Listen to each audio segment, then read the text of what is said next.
Keajaiban masjid pertama di Jepang.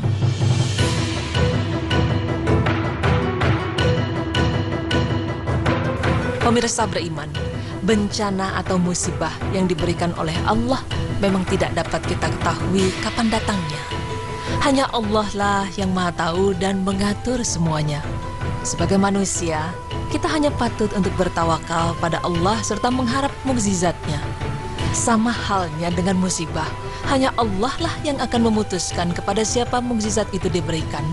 Sangat banyak sekali contoh mukjizat-mukjizat yang diberikan oleh Allah Subhanahu wa Ta'ala kepada hambanya, baik kepada manusia itu sendiri atau juga kepada tempat-tempat yang dirahmatinya. Tahukah Anda pemirsa, bahwa di Jepang terdapat masjid yang diselamatkan oleh Allah dari 2 bencana besar, dan hingga saat ini masjid tersebut masih berdiri kokoh. Seperti apakah masjid tersebut?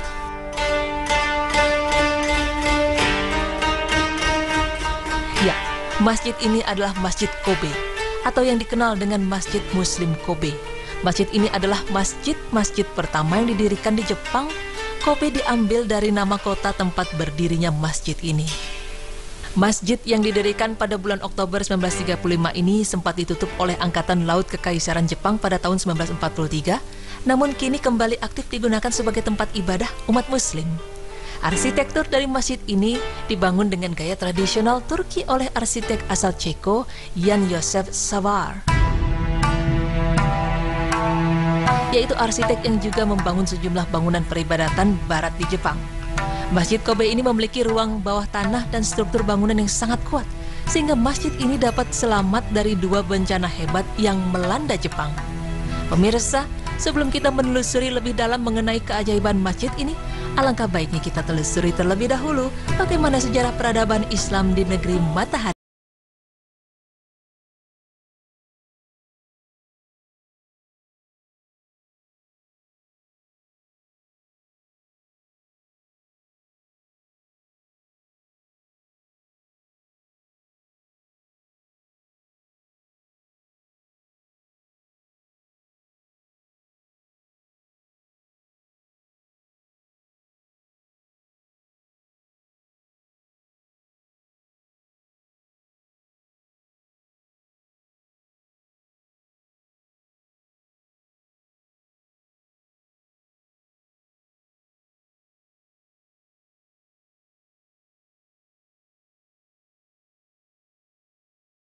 Sultan Abdul Hamid II yang memerintah Turki di era 1876 hingga 1909 mengutus Laksamana Uhman Pasha untuk melakukan kunjungan resmi ke Jepang pada tahun 1890 dengan armada laut yang bernama El Togrul.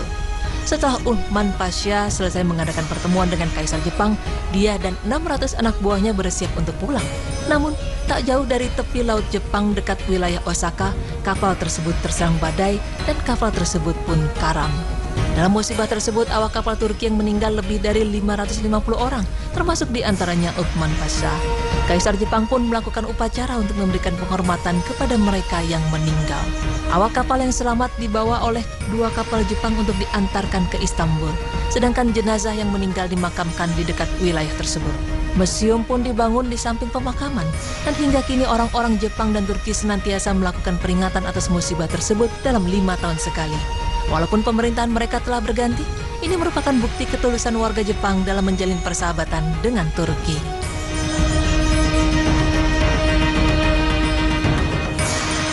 Setahun setelah kejadian tersebut, seorang jurnalis Jepang, Oso Taranoda, dengan sukarela mengumpulkan sumbangan dari Jepang untuk diberikan kepada seluruh keluarga yang tertimpa musibah kapal karam tersebut. Dia pergi ke Istanbul pada tahun 1891 untuk memberikan sumbangan yang terkumpul kepada Kesultanan Utsmaniyah dan diterima langsung oleh Sultan Abdul Hamid II. Ketika tinggal di Istanbul, Oso Taranoda bertemu seorang Muslim Inggris yaitu Abdullah Ghulam. Setelah terjadi dialog antara mereka, Oso Taranoda masuk Islam. Namanya pun diganti menjadi Abdul Halim. Dialah yang diyakini dunia sebagai orang Jepang pertama yang memeluk agama Islam.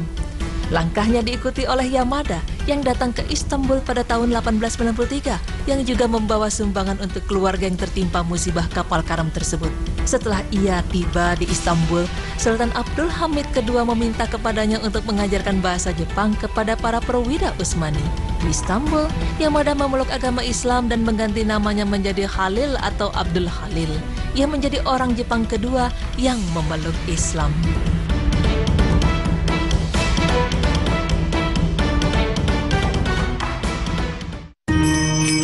Muslim Jepang ketiga adalah Ahmad Ariga. Ia masuk Islam ketika ia berkunjung ke kota Bombay, India untuk berdagang. Pandangannya senantiasa mengarah pada sebuah masjid dan akhirnya ia memeluk Islam di masjid tersebut. Setelah itu ia kembali ke Jepang dan menjadi seorang pendakwah serta ikut bergabung dalam salah satu kelompok yang berusaha menerjemahkan Al-Quran ke dalam bahasa Jepang. Pada masa tersebut, para pedagang muslim dari India menetap di seluruh wilayah Tokyo, Yokohama, dan Kobe. Mereka adalah komunitas muslim pertama yang menetap di Jepang.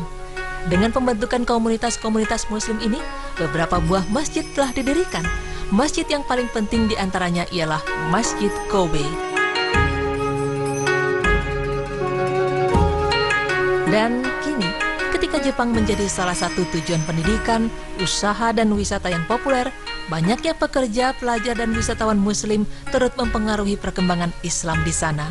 Nah pemirsa, lalu seperti apa kisah dari Masjid Kobe yang diselamatkan dari dua musibah besar ini?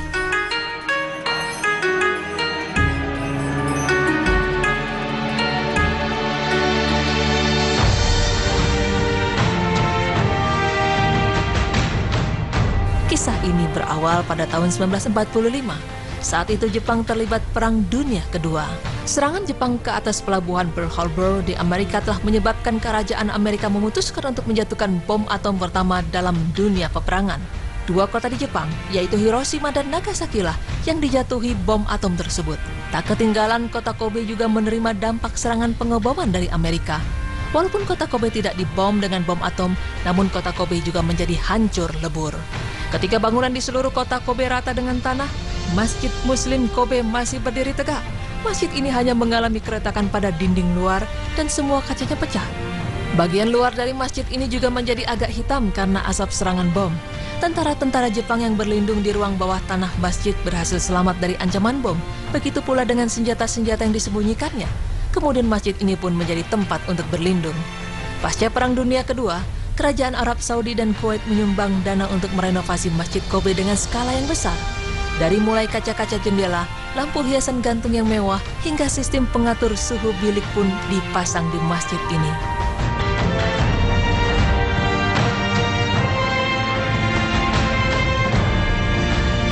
Sekolah yang hancur akibat perang kembali dibangun, dan beberapa bangunan tambahan pun mulai didirikan. Umat Islam di Kobe pun kembali menikmati kegiatan-kegiatan keagamaan mereka di Masjid Muslim Kobe. Namun kekokohan Masjid Muslim Kobe kembali diuji dengan gempa bumi paling dahsyat tahun 1995. Gempa bumi ini merupakan gempa bumi terburuk di Jepang sejak gempa bumi besar Kanto pada tahun 1923. Para ahli menyebutkan kalau gempa itu disebabkan oleh 3 buah plat yang saling bertabrakan, yaitu plat Filipina, plat Pasifik, dan Eurasia.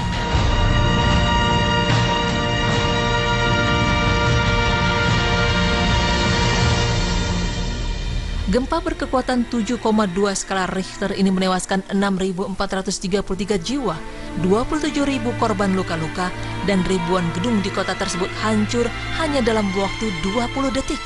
Selain itu, gempa Kobe juga mengakibatkan kerusakan besar bandar seluas 20 km dari pusat gempa. Keajaiban kembali terjadi pada Masjid Muslim Kobe. Meskipun seluruh kota Kobe hancur, namun hingga kini Masjid Kobe tetap berdiri kokoh dan tegak, seakan tidak goyah meskipun dihantam oleh berbagai bencana. Pemirsa beriman, itulah sepenggal kisah dari keajaiban masjid pertama di Jepang. Semoga informasi ini dapat menambah wawasan agama kita, terutama dalam sejarah peradaban Islam di berbagai penjuru dunia. Dan dari kisah Masjid Muslim Kobe ini dapat mengingatkan kita kembali tentang betapa besarnya kuasa Allah Subhanahu wa Ta'ala terhadap segala yang ada di muka bumi ini. Segala musibah, penyakit, mukjizat, dan hidayah adalah hanya dengan kehendak Allah Azza wa Jalla. Semoga dengan ini kita semakin meningkatkan keimanan kepada Allah Subhanahu wa Ta'ala, sehingga kita senantiasa dapat terbebas dari segala mara bahaya. Amin ya rabbal alamin.